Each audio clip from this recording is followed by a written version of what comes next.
Hey guys, thanks for clicking on the video. This is James Caldwell following on my series. I'm just saying, today let's talk about Married to Medicine, episode 11. So we're actually moving on through here. This episode, I'm just going to go right in. This is going to be a very short review because it's what I call one of those feel good episodes. So they kind of didn't do a whole lot.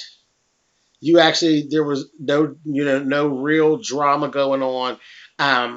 The whole episode really focused on them going to the couples retreat. They've gone on to this couples retreat. Dr. Simone has told Mariah's ass to come up for a day and look at the, just come up, just show up and bring a cake or something and make a peace offering and then talk to the ladies and see what they can get done, in the way of clearing things up. So, that's it. It's basically, it's a feel good thing. They were up there. We got to watch them. They were having a party, like with a flashback, and they actually talked about when they all met their mates and all that. It was really fun. It was really cute, really nice to watch. For you to have really enjoyed this episode, you would actually have had to really enjoy the program and have really paid attention to who the actual cast mates are. Other than that, you probably would have thought it was a little bit boring. But they were just being them. Dr. Gregory, again, as usual, was talking just to hear herself talk. Toya comes in. Now her attitude was just as nasty, and I'm noticing because here she go again. She's playing rich. So they did get through the thing. They got the house that they wanted to rent, and they're actually going to rent the house. Well, as soon as, and I said this in my last video, as soon as dumbass, tacky ass fucking Toya told them, oh yeah, we're going to rent a lease to own the house, they were looking at her out of a side eye, giving, go ahead with your rich ass, honey. Go on with your rich ass. So she was doing that. For some reason, up at the cabins, she kind of was, it looks like she's back to having this little thing with Simone. Like she's back on the bandwagon of wanting to argue with Simone. I don't get that. She's filling her fish. She need to go somewhere and sit down before Dr. Simone lets her ass have it again. It's back with that husband shit. And she just, I don't know, it just seems like she's just nitpicking at Simone. I don't care for it. But anyway, Heavenly is Heavenly. She's up there. And you always notice her when people were talking, she's like taking it all in because she's figured out an attack. She's always going to attack whatever the fuck it is that you're saying.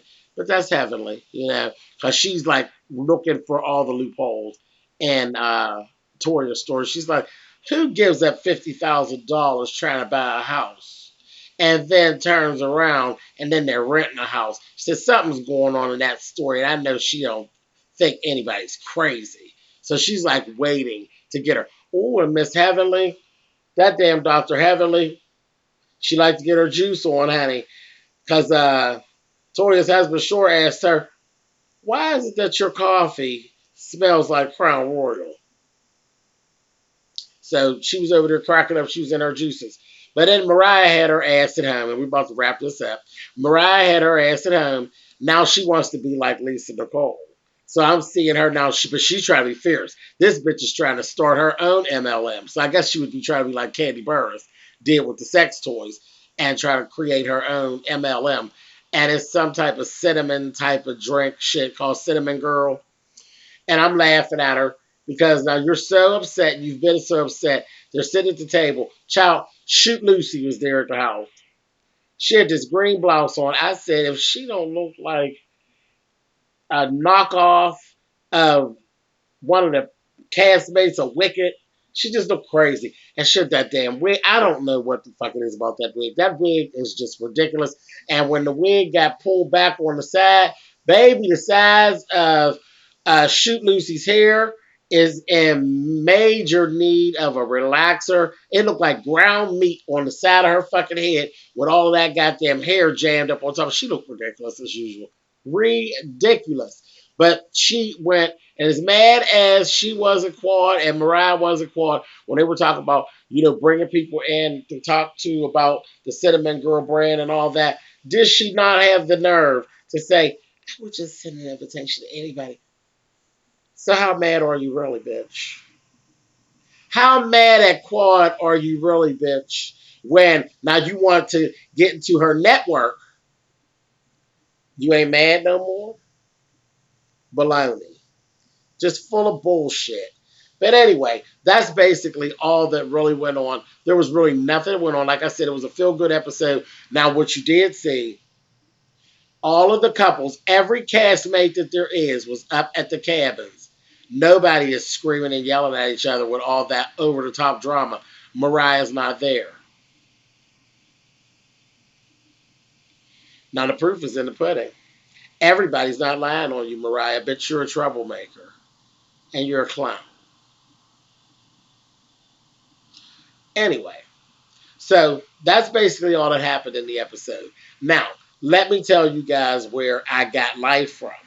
Because I was a little bored, but again, I'm invested in the character, so it was okay for me to watch.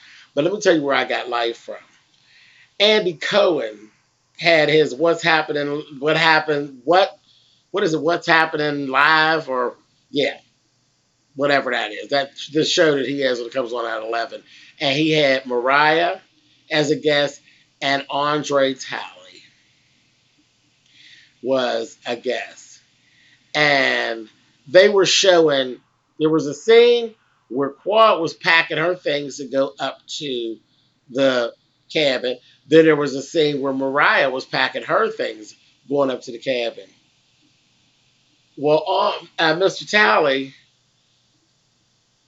made a mistake, and he was giving Mariah flowers he was like, Mustang, now you had all the right things, baby, all the right furs and all the right coats, baby, getting them together, going to get your things together to going up to this cabin, girl, and I lived for it.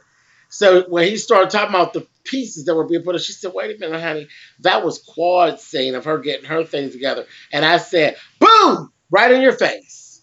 Boom. Even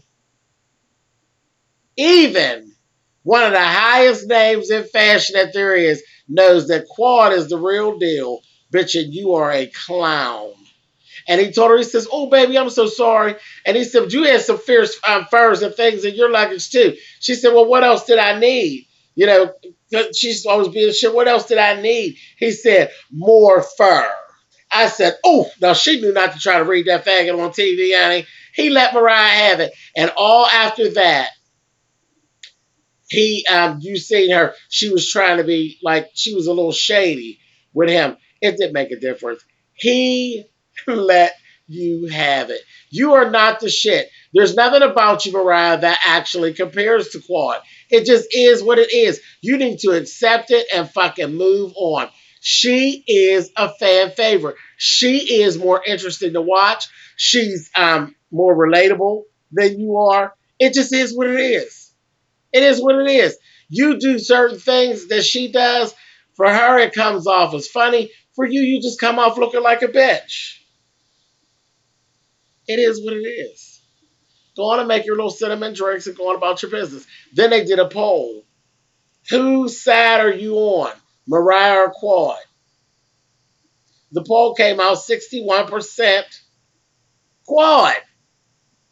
I said, this is crazy. It was a whole half-hour waste that she spent sitting on a show trying to make herself look relevant, and all she did was come up looking like a jackass. But that's classic Mariah Huck, isn't it? And on that, you guys can thumbs up the video or you can thumbs down the video. I thumbs down Mariah Huck. So you all do what you want to do. And leave me comments. I love to hear what you guys have to say. Definitely, I will see you guys next week when we go ahead and do the next episode of Married to Medicine. Take care, guys, and I'll talk to you real soon. Bye-bye.